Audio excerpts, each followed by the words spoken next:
am so happy to be here. And to start this amazing day off right, I got up and I did one of my absolute favorite things. I hopped on my Peloton. And I took a 30-minute Power Zone ride with Tunde. And as I was huffing and puffing, she said something which, if you're a Tunde fan, you absolutely know is true. She said, "I love a challenge."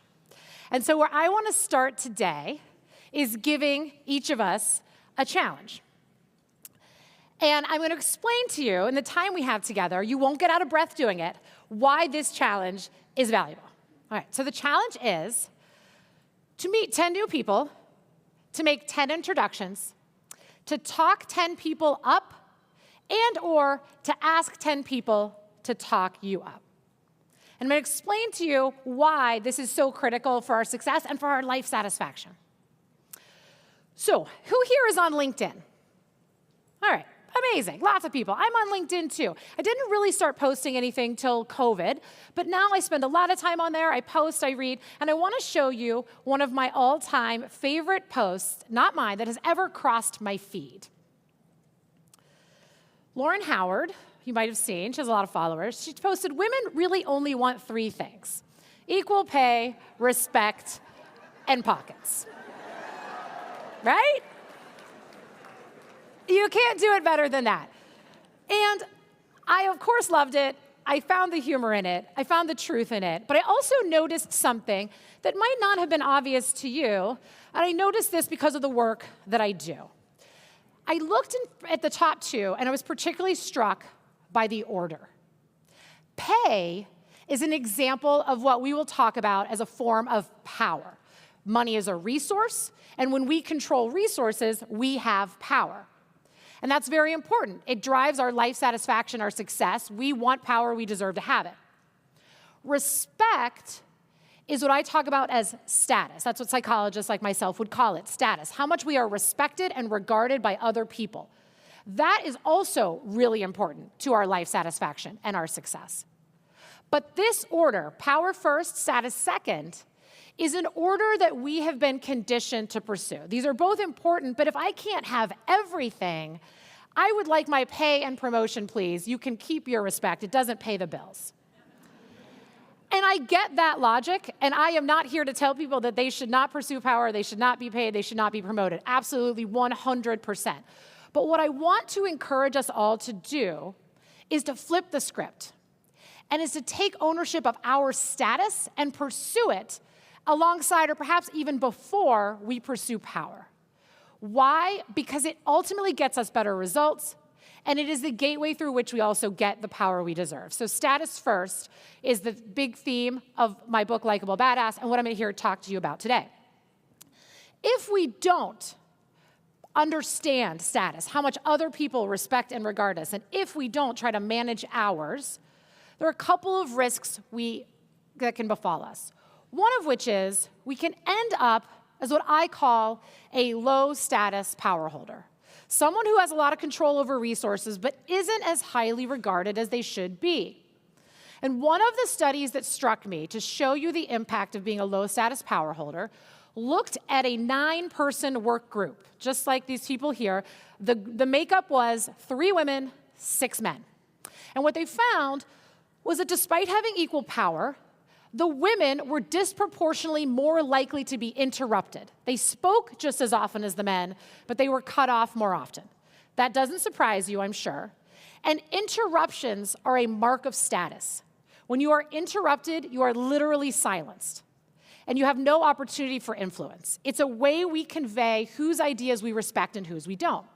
Now, the fact that the women were interrupted more does not surprise you. What might surprise you is the specific work group in question. The United States Supreme Court. This was the makeup of the court at the time this study took place. Justices Ginsburg, Kagan, Sotomayor interrupted significantly more than their male justices, right? These people have reached arguably the highest power, highest status positions they can, but still within those groups, gender ends up affecting status such that the women are interrupted more than the men. And when people have power and they don't have status, it turns out it's a terrible place to be, because we don't treat those people very well. So one of the things that really concerns me are the data that we see from multiple places that senior women often leave organizations at greater rates than junior women. And you would think it would be the opposite. The people who have risen to the top, they've made it. They got there. Why would they leave? But if we look at reports like McKinsey's report, Women in the Workplace, we see people in high-power positions who are not highly valued, they are subject to all kinds of mistreatment, not just interrupted, but having their judgment questioned, people implying they're not qualified for their jobs, submitted to psychological torture that makes them want to leave if they have any other option. And that is not what I want for anybody in this room. It's not what we deserve. So how do we control our fate in a way that we can get the power and the status that we absolutely should have? So I wrote a book, I called it Likeable Badass, and it's a catchy term, but really what it represents is the science of how people get status. We get status when we end up in that seemingly elusive space where people see us as very assertive and capable, but they also see us as caring about people other than ourselves, being warm, being likable.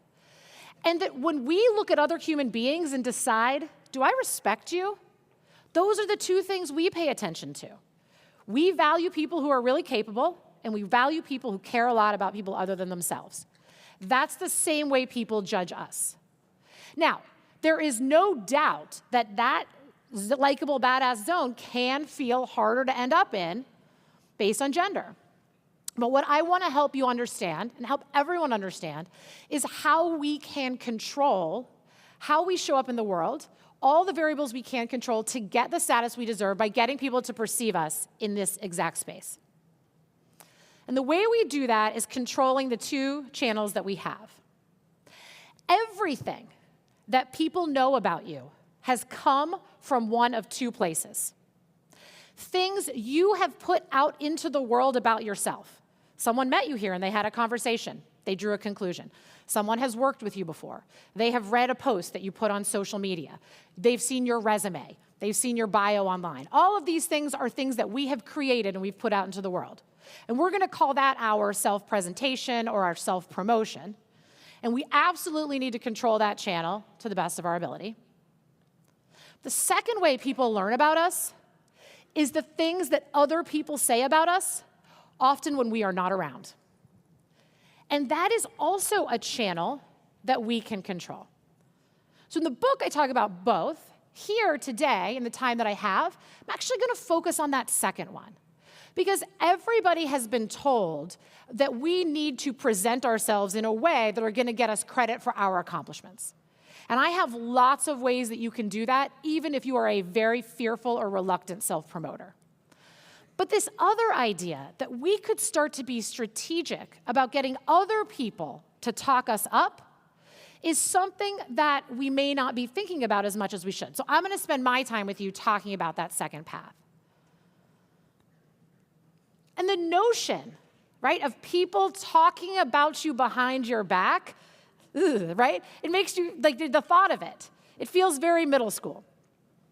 But yes, people could say negative things about you behind your back, but a lot of the things people say about you behind your back are positive. And those positive things build your status because people are able to talk about how capable you are and how caring you are without any risk of it coming across as self-promoting, all while you are off doing other things, maybe riding the Peloton. So this idea of having other people talk about us, when you see it happen and what happens, it always feels good, but how do we make it happen more often? Even thinking about how did I get to stand on this stage? I got to stand on this stage because a friend introduced me to a friend who introduced me to the conference organizers. But when I met with them, even though I had never met with them before, my reputation, my status wasn't a blank slate. Why? Because other people had already passed me on saying, Alison's amazing, you will love her. And that gave me a huge advantage when I'm meeting someone for the first time because they're coming in already with a default of, I respect what this person's gonna say. So how do we get other people to start doing this more often? We have to do three things, and these are the three things I'm gonna talk about. First thing is, we need to meet more people. Rule number one, people cannot sing your praises if they do not know you exist. So we need to make more people know we exist. Even someone hearing your name and not even really knowing who you are is actually way better than nothing. There's a phenomenon in psychology called mere exposure. Familiar things are liked more. So that song on the radio that you're really, really liking right now, you like it more today than the first time you heard it. Why? Because it's familiar. So even when we just become vaguely familiar to people, we can start to build our status. But meeting more people, you never know where the next person who's going to talk you up will come from. This is someone who is now a very good friend of mine. Her name is Rachel Sheeran. She's also a speaker. She's an MC. She has been an amazing advocate and other promoter for me.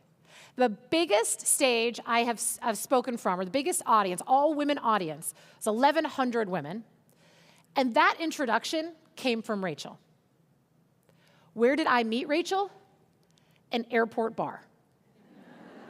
Kid you not. Raleigh-Durham, Admiral's Club, sitting there. I never sit at the bar. It must have been really crowded. I have no idea why I was sitting there. But she sits down next to me, and as you can tell from just her, like the happiness in her photo, she's just a massive extrovert. She starts talking to the bartender, and she starts telling the bartender how she's a keynote speaker. And that little bit of similarity prompted me to do something that I don't do all that often, which was talk to strangers in airports. So I leaned over to her, and I said, hey, I'm a speaker too, and we chatted. And by the end, we had exchanged business cards, actually talking the book about how we ended up following up with each other. And from there, relationship was born. And from that, as I said, she has been an amazing other promoter for me. She has built my status in so many audiences. She has opened doors. You never know where the next person who could open doors for you will come from. And that starts by casting a lot of lines in the water. I can tell you exponentially more stories of people I've talked to at the airport, and I've never seen them since, right? Not every person ends up being a person who's a great sponsor for you, a great promoter, but we don't know unless we start meeting more people. And so one of the things that I have as a challenge is for us to put ourselves in situations where we meet more people, anywhere. Grocery store, DMV, airport bar, and your next other promoter could be anywhere. Second thing I want to challenge us with is making more introductions. Now, introductions are just a specific example of what I really need you to do, which is find a quick and easy way to show somebody else that you have value. Because as soon as you show them, I'm very capable and I care about you, you have done the first thing you need to do to cement yourself as a person of status in their brain. Introductions are my favorite way to do it. Why? Because anybody can make an introduction and it generally doesn't take you more than 2 minutes of your day. This is Myra Shaw. I met her this summer. She's also a speaker, also does a lot of work in women's advancement. And I met her because we were introduced. And when we met her, it took us only a few minutes to realize how many things we had in common. And since then, we have found lots of ways to support each other's work and work together and make all of these introductions for each other. But I want to let you know who made this introduction between Myra and I. How did I meet her? I met her through my 15-year-old son. He went to a sleepaway camp, but like an academic one for sports management in North Carolina, and he texts me after the first night, Mom, I think the leadership speaker does what you do. Should I introduce you? And I said, well, sure. and he texts me back, how do I do that? And then he writes on a piece of paper my name, my phone number, my email, and he sends me a photo, is this okay? And I said, sure, go with it. A crowd of 200 people, he walks up to the front after the next session, hands her the paper and says, I want you to meet my mom. And she tells me when I meet her, she thinks she's in trouble because no one ever says, I want you to meet my mom. And so, but she said, in all my years of working with teenagers, I have never had a teenage boy tell me I needed to meet his mother, so I just decided I had to do it. So she messages me on LinkedIn. When I fly down to pick him up, I say, I'll come a few minutes early. We have 30 minutes of coffee. And by the end of it, we realize, like, we should have, where have you been all my life? We have the best relationship. And again, the thing I think is really fascinating about that story is the person who made the intro has no marketable skills whatsoever, okay? None. He is lovely. I truly adore him. But he doesn't use his hamper. So the beauty of an introduction is no matter where you are in your career or your life cycle, and no matter who you're talking to, I guarantee you know somebody of value that the other person doesn't but could benefit from. And when you make that introduction, right, you are able to show up as capable. I have something of value to you. It's my network. And I'm using that value for your benefit. Capable and caring at the same time. So making more introductions is, in my opinion, one of the best ways that we can quickly and easily show our value to people, and also show our value to two people at the same time. And the third thing we need to do is we need to give the people who value us a reason to pick up the microphone. Think about all the positive things you think about all the people you know. Well, how many of them have you verbalized so far this morning? Maybe none, maybe one or two. We need to get people over the hump from thinking we're amazing to telling other people we are amazing. And there's two ways that we can do that. The first way, the easiest way, is to talk up other people who are amazing. One of the rules I have for myself is, if I ever think something positive about a person, I try very hard to not let that thought die in my head. I try to put it out there into the world. Either to that person, I compliment them and I let them know, I build their confidence, I build our relationship, or I tell someone else about the great work that they are doing. Why is that so valuable? One, it's just a beautiful way to live. But two, it comes back to us. It's a great example of what I call being authentic and strategic at the same time. Saying great things about somebody you truly respect is authentic, but the strategic piece is that reciprocity rules the world. Reciprocity governs human interaction. We do to other people what they have done to us. And when you hear that someone has praised you, which you will, because the grapevine is efficient, you cannot wait to return the favor and to praise them in kind. So if you took from this the goal of becoming a relentless promoter for everybody you come in contact with that you think is amazing and you think their good work should be shared, that alone would be a highly strategic thing for you to do to build your own respect, because people will in turn do that for you. Now, the second way to do it is a little bit more frightening, but I think that's why it's a challenge. And the second way is to ask people to promote you. How did I start working for women? I'm a business school professor. It wasn't my childhood dream. I have no idea if I had a childhood dream, but being a business school professor was not it. But I've been doing this for 20 years. I didn't actually start off working for women. I started off working for leaders who were getting their MBAs, starting out in their careers, seasoned leaders in organizations, in general audiences, mixed audiences. And I would often find, and I would teach negotiation and influence, how to get people to advocate for themselves. And I would often find that after a session, it would often be the women who would approach me at the podium, talking to me about challenges they had, trying to negotiate and influence for themselves, and feeling like they weren't getting what they wanted from their audience, feeling like they were encountering backlash. And from that, I realized that women had questions that weren't being answered elsewhere, and that I was going to be able to provide my knowledge of behavioral science, psychology, how people work, and my lived experience using the science of my own field to try to navigate my own life as a woman and bring that together. And that's how I got there. But I tell you that because I come from the space of teaching people to negotiate and influence really effectively. And I will tell you this, negotiation is not just for salaries, cars, and houses. It is for anything you want in your life that has value. And anything you want in your life that has value, you will get more of it if you ask for it. So, how do we get other people to promote us? Yes, promote them first, but also be willing to ask them to promote us. A simple, will you talk me up, goes an incredibly long way. It feels a little scarier, but I will promise you, I do this. I never tell anybody to do something I do not do myself. I do this in my own life consistently. I have never been told no. Now, I am careful about who I ask. I never ask somebody unless I am 100% sure that person really values me. They respect me. They honor my status. But when I ask them, they are grateful, because people like to make other people happy by doing easy things. And if I tell you exactly what's going to make me happy, and it's easy, you just have to say a truthful fact about me to these other people who already respect you, then they're very happy to do it.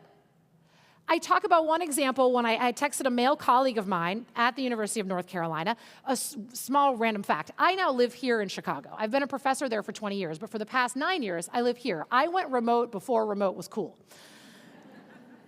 And that creates a bit of a reputation management problem when you don't live where everyone else lives and you have to show up and they often will say, well, Alison's not here because she lives in Chicago. And in fact, that actually wasn't true. The reasons I often weren't there was because I was in other meetings for the school for the role that I had taken on, my administrative role. But one day, we were having a meeting with my area. I was going to be remote. And as a guest, one of my colleagues that I worked with very closely, who is very respected in my area and in the school, was going to be attending the meeting as a guest. And so I texted him before the meeting. And I said, at some point today, when you visit my group for the meeting, you are going to make sure to drop how awesome I am and what great work I'm doing. And he texts me back, subtle. And I said, if you don't ask, you don't get. And he writes back, that's very true, you should teach this stuff. So he comes to the meeting, he does his presentation, which has nothing to do with me. At a very artful moment, he drops in, oh, by the way, Alison is amazing. And he moves about his day. Afterward, I text him back, thanks. He writes back, happy to do it, which I'm sure he was. And here's the thing, right? It wasn't hard for him. I don't think he thought about it for a second after that, but here's what I can promise you. He would have never done that day if I had not asked him. He wouldn't have thought I needed it. It wouldn't have been top of mind. So going that extra step and saying to somebody, you have standing in this room, you have status, this audience respects you. You could help amplify my good work if you were willing to let them know what I do. Again, if that person values you, I've never had another person tell me no. So that brings us back to our challenge. And hopefully now you understand why I have given you this challenge. So I challenge you in the time frame of your own choosing. I say a week, but you do you, right? Meet 10 new people. Again, they don't all have to become your next best friend or other promoters, but you've just met them. They can be anywhere. Make 10 introductions. They can be in new relationships, they can be in existing relationships. But anytime I'm talking to a new person, I'm always, as I'm listening to their story, think, who else do I know who would mutually benefit from knowing this person? If you start to have that lens, as you start to have all the conversations throughout your day, natural opportunities will arise. And then the third one is to talk 10 people up to others, and or you can do a combo, or you can do extra credit and do both. That's 10, 10, 10, 10. Ask 10 people to talk you up in rooms that you may not be in spaces where you may not be as respected as you could be. I guarantee you, if they value you, they will be happy to do it, all right? That is how we can start to take ownership of having other people talk about us behind our back in the best possible way. So before I leave you, I don't want to leave you, but before I leave you, if you would like to stay connected, this QR code will take you to my website. It's not going to sell you anything, but from there, it makes it easy for you to do one of three things. I have a newsletter. It's called The Upper Hand. It is free. It is behavioral science to help women live their best lives. If that's interesting to you, I publish it through Substack. You can sign up there. The other two things that you can do there is you can sign up to follow me on LinkedIn, or to follow me on Instagram. I'm newer to Instagram, but I'm having a lot of fun with it. So for those of you that are pros and veterans, you can come visit me there. And I would love to absolutely stay connected with you. On my website, you can reach out to me individually, but I wanna say thank you. You are spectacular. You deserve all the status and power that you want. And I hope to stay connected with you in any way and be helpful as I can going forward. Thank you.